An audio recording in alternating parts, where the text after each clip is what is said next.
தந்தி தொலைக்காட்சி நேயர்களுக்கு வணக்கம். நல்லதை சொல்வோம், நல்லதை செய்வோம், நல்லதே நடக்கும். இன்று 20/12/2025 சனிக்கிழமை, மூலம் நட்சத்திரம், இரவு 1:52 வரை, பிறகு போராடம். இன்றைக்கு நான் உங்களுக்கு சொல்ல இருக்கிற நல்ல கருத்து, ஆடி மாதம், புரட்டாசி மாதம், மார்கழி மாதம், இந்த தமிழ் மாதத்தில் இந்த 3 மாதத்துலையும் கல்யாணம் காட்சி செய்ய மாட்டாங்க, சுபகாரியங்கள் செய்ய மாட்டாங்க. ஏன் அப்படின்னா அதுக்கு ஒரு புராண வரலாறு இருக்குது. அது ரொம்ப பேருக்கு தெரியல, சில பேருக்கு தெரிஞ்சிருக்கும். பொதுவாக ஆடி மாதம் அப்படின்னாலே அம்மன் வழிபாடுகள் வச்சுக்குவாங்க. படைப்புன்னு ஒன்று செட்டிநாட்டு பகுதியில் உண்டு, முன்னோர்களை வழிபடுவதற்குன்னு உகந்தது. ஆடி மாதத்தில் முழுமையாக வெள்ளிக்கிழமையெல்லாம் விரதம் இருந்து வழிபாடுகளை வச்சுக்குவாங்க. அது மாதிரி ஆடியில் ஜோடிகளை பிரித்து வச்சுருவாங்க. ஏன்னா சித்திரையில் பிள்ளை பிறக்குங்கிறதுக்காக. சரி, புரட்டாசி மாதம்னா ரெட்டிச்ச மாதம் அப்படிம்பாங்க, அது நவராத்திரி வரக்கூடிய மாதம். அதே மாதிரி அதில் சுபகாரியங்களே செய்ய மாட்டாங்க. மார்கழி வந்துச்சுன்னா என்ன சொல்லுவாங்க, தை பிறக்கட்டும் அப்படிம்பாங்க. மார்கழி மாதம், ஆனால் மார்கழியில் 30 நாள் சாமி கும்பிட்றோம். நம்ம திருப்பள்ளி எழுச்சி பாடி சாமி கும்பிட்றோம். முழுமையாக இறை வழிபாட்டுக்குன்னு ஒதுக்கக்கூடிய 30 நாளும் சாமி கும்பிடக்கூடிய மாதங்கள் என்ன அப்படின்னா இந்த ஆடி, புரட்டாசி, மார்கழியான். அதனால தான் இருக்கும். ஆனால் அந்த மாதங்களில் என்ன நடந்துச்சுன்னு தெரியணுமில்ல. ஆடி மாதத்தில் ராவண யுத்தம் நடந்துச்சான். ராமனுக்கும் ராவணனுக்கும் யுத்தம் நடந்து ராவணன் போரிலே மாண்டது இந்த ஆடி மாதத்துலையா. சரி, புரட்டாசி மாதம்னு எடுத்துக்கிட்டோம் அப்படின்னா, புரட்டாசி மாதத்தில் மன்மதனை சிவபெருமான் எரித்த மாதம். சிவனுக்கு கோபம் வந்துருச்சு, அந்த மாதத்தில் போய் எதுவும் வைக்கக்கூடாது அப்படின்னு சொல்லி சுபகாரியங்கள் வைக்க மாட்டாங்களாம். சரி, மார்கழி மாதம் பாரத போர் நடந்துச்சான். ஆக போராட்டமான வாழ்க்கை பூந்தோட்டமாக மாறணும்னா இந்த 3 மாதத்திலையும் முழுமையாக சாமி கும்பிட்டாலே எல்லா நாட்களும் இனிய நாட்களாக வரும். ஒரு பாடல் உண்டு, ஆடியிலே ராமனுடன் இலங்கை வேந்தன் ஆர்ப்பரித்து போராடி இறந்து போனான். கூடி நிற்கும் தேவர்களோ உறங்கும் மாதம். தேவர்களுக்கெல்லாம் உறக்கமுள்ள மாதம் அந்த மாதம். குடிபோக கூடாத மாதமாகும். ஆடினாலே குடிபோக மாட்டாங்க. மன்மதனை ஈசனவன் எரித்த மாதம். எந்த மாதம்? மகத்தான புரட்டாசி மாதமாகும். மன்மதனை ஈசனவன் எரித்த மாதம் மகத்தான புரட்டாசி மாதமாகும். உண்மையிலே பாரத போர் நடந்த மாதம் உடல் குளிரும் மார்கழியாம் மாதமாகும்னு போட்டிருக்கேன். ஆக இப்படிப்பட்ட மாதங்கள் இருப்பதனாலே தான் அந்த நம் 3 ஆடி, புரட்டாசி, மார்கழியில சுப நிகழ்வுகள் தவிர்க்க முடியலைன்னா செய்யலாம். இருந்தாலும் கூட இறை வழிபாட்டுக்கென்றே முழுமையாக ஒதுக்கினால் நமக்கு என்ன நடக்கும்? 3 மாதமுமே முழுமையாக இறைவனையே வணங்குவதற்கு வாய்த்த மாதம். பொன்மாறி பொழிகின்ற நல்ல மாதம். பூமியிலே சுப நிகழ்வை அகற்றும் மாதம். சுப நிகழ்வு மட்டும் தள்ளிடணும், மிச்சம் எல்லாமே நல்ல காரியங்கள் செய்யணும் அப்படின்னா தை பறக்கட்டும்பாங்க. ஆனால் இறைவனை வணங்குவதற்கு வந்த மாதம். அப்படி வணங்கினா பொன்மாறி பொழிகின்ற நல்ல மாதம். வாழ்க்கையிலே பொன் பொருள்கள் நன்றாக சேரும் என்று சொல்லி வைத்திருக்கிறார்கள் என்று சொல்லி இந்திய ராசி பலன்களை இப்பொழுது உங்களுக்கு வழங்கப் போகின்றேன்.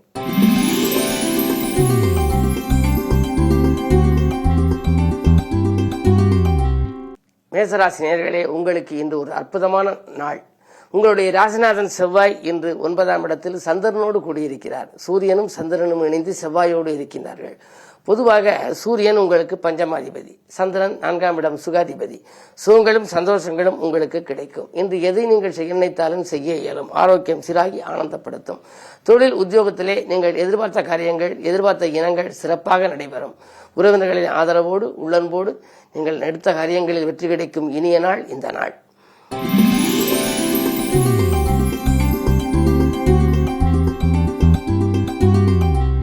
ரிஷபராசினியர்களே, உங்களுக்கு சந்திராஷ்டமம். ஆதாயத்தை காட்டிலும் விரயங்கள் அதிகரிக்கும். ஆரோக்கியத்தில் கொஞ்சம் அக்கறை எடுத்துக்கொள்ள வேண்டிய சூழல் உருவாகலாம்.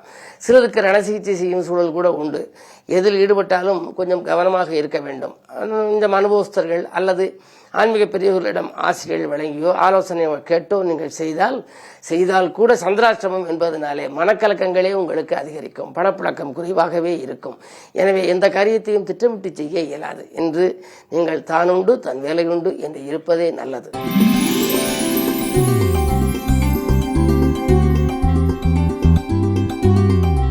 மிதுனராசினியர்களே, உங்களுக்கு நல்லவர்களின் தொடர்பால் நலம் காணுகின்ற நாள். நாட்டுப்பற்று மிக்கவர்களின் கூட்டு முயற்சியால் இன்று வெற்றி காண்பீர்கள். குடும்ப சுமை கூடினாலும் அதை சமாளிக்கும் ஆற்றல் உங்களுக்கு உண்டு. வருமானம் போதுமானதாக இருக்கும். வாங்கல் கொடுக்கலில் உங்களுக்கு கவனம் அதிகம் செலுத்துவீர்கள். இன்று 3ல் கேது இருப்பதனால் உடன்பிறப்புகள் மட்டும் கொஞ்சம் உங்களோடு இணைந்து செயல்படுவது அரிது.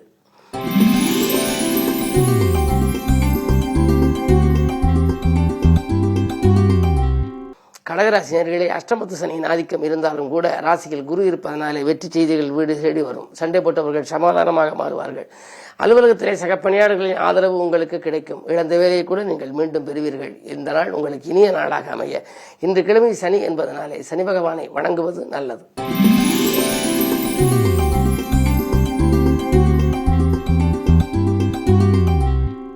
சிம்மராசினியர்களே, உங்களுக்கு இன்று இனிமையான நாள். இன்று இல்லத்திற்கு தேவையான பொருட்களை வாங்குவதில் கவனம் செலுத்துவீர்கள். பயணங்கள் பலன் தருவதாக அமையும். தூரதேசத்திலிருந்து வரும் கூட அழைப்புகளை கூட ஏற்றுக்கொள்ளலாமா என்று சிந்திப்பீர்கள். 12ஆம் இடத்திலே குரு இருக்கின்ற பொழுது பழைய வாகனங்களை கொடுத்துவிட்டு புதிய வாகனங்கள் மாற்ற வேண்டும் என்று நினைத்தவர்களுக்கு அது கைகூடலாம். 7லே சனி இருப்பதனால் குடும்பத்தில் கொஞ்சம் பிரச்சனைகள் வரலாம். விட்டு கொடுத்து செல்வது நல்லது.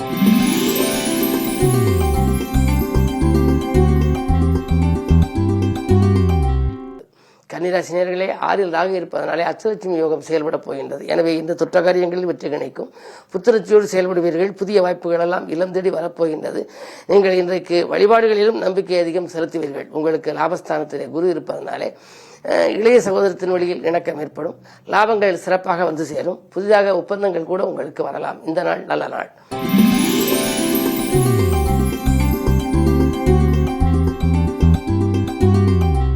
துலாம் ராசினியர்களே, உங்களுக்கெல்லாம் இன்றைக்கு வெற்றி செய்திகள் வீடு வந்து சேர்கின்ற நாள். இன்று வீடு மாற்றங்களோ நாடு மாற்றங்களோ பற்றி சிந்திப்பீர்கள். அது மட்டுமல்ல, மனக்கசப்புகள் அகலும். மக்கள் செல்வங்களால் உங்களுக்கு மகிழ்ச்சி கூடும். பக்கபலமாக இருப்பவர்கள் உங்களுக்கு துணையாக இருப்பார்கள்.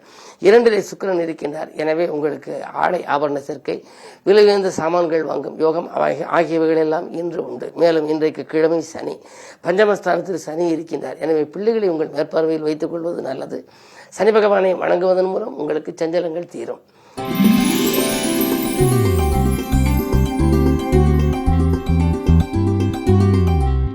விருச்சிக ராசினியர்களே, உங்களுக்கு ராசியிலேயே புதன் லாபாதிபதி இருப்பதனாலே லாபம் சிறப்பாக வரும். எனவே விருப்பங்கள் நிறைவேறும். வருங்கால நலங்கிறது நீங்கள் எடுத்த முயற்சிகளில் உங்களுக்கு வெற்றி கிடைக்கும். பொதுநல ஈடுபாடு அதிகரிக்கும். பொருளாதாரர்கள் உங்களை விட்டு விலகுவார்கள். பெண்வெளி பிரச்சனைகள் அகலும். கல்யாண கனவுகள் நனவாகும். இந்த நாள் நல்ல நாள்.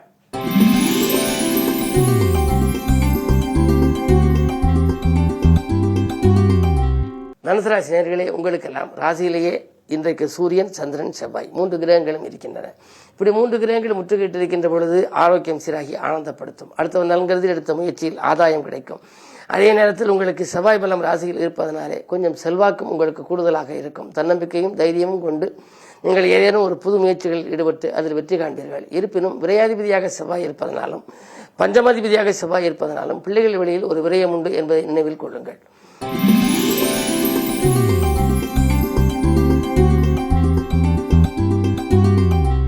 மகர ராசி நேயர்களே, அஷ்டமத்தில் கேது அடியெடுத்து வைத்திருப்பதனாலே கொஞ்சம் நிதானத்துடன் செயல்பட வேண்டும். நிம்மதிக்காக ஆலயத்தை நோக்கி அடியெடுத்து வைப்பீர்கள். என்ன இருந்தாலும் இன்றைக்கு காலை நேரத்தை காட்டிலும் மாலை நேரம் உங்களுக்கு கொஞ்சம் மனக்கசப்புகள் வரலாம். பணப்புழக்கம் குறைவாக இருக்கும். திட்டமிட்ட காரியங்கள் திசை மாறி செல்லலாம். நன்மைகள் நடைபெற வழிபாடு கை கொடுக்கும்.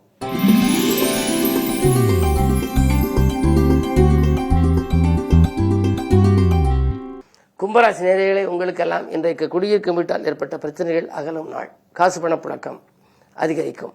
கனிவாக பேசி காரியங்களை சாதித்துக் கொள்வீர்கள். ஆரோக்கியம் சீராகி ஆனந்தப்படுத்தும். மருத்துவர்கள் கூட உங்களுக்கு ரண சிகிச்சை செய்தால் தான் குணமாகும் என்று சொன்னவர்கள் இப்பொழுது சாதாரண சிகிச்சையிலேயே உடல்நலத்தை குணமாக்கி விடுவார்கள். பொதுநல ஈடுபாடு அதிகரிக்கும். பொதுநலத்தில் இருப்பவர்கள், அரசியல் கடத்தில் இருப்பவர்களுக்கு நல்ல பொறுப்புகள் கூட கிடைக்கலாம். இன்று உங்கள் ராசிக்கு 6லே குரு இருப்பதனாலே மறைமுக எதிர்ப்புகள் உண்டு. இருந்தாலும் அதை மீறி உங்களுக்கு முன்னேற்றங்கள் கிடைக்கும் நாளாக இந்த நாள் அமைகின்றது. மேலும் கிழமை சனி, ஜென்மச்சனியும் இருப்பதனாலே இன்றைக்கு ஆஞ்சநேயரை வணங்குவது நல்லது.